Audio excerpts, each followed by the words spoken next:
ধর বল ধর, মাথা তুল, উপরে তুল, আবার পিছনের দিকে আসে কেন? হ্যাঁ গুড, আবার গ্যাপ লাও,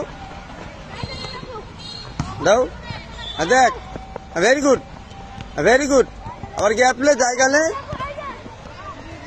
ভেরি গুড, বাহ, ঘুরে দাও, আবার সামনে দিলে গো, গুড, যা যা যা, দেখ, ছাড়ি দে, ভেরি গুড, ছাড়ি দে, ছাড়ি দে বল, গুড, আবার হেল্প লাই, নো ম্যান কল দে, গুড ফুটবল, দেখ, ভেরি গুড,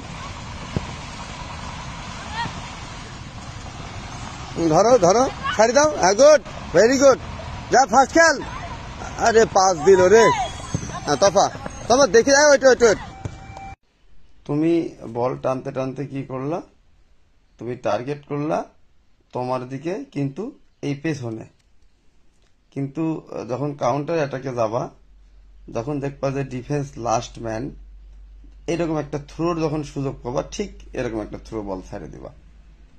এটা তোমার পক্ষের খেলোয়াড়ের গতির উপর নির্ভর করবে যে তুমি কোন গতিতে থ্রোটা ছাড়বা, জাস্ট ডিফেন্সের ওই পারে ছেড়ে দিলেই হবে। বুঝতে পারলাম? ধন্যবাদ।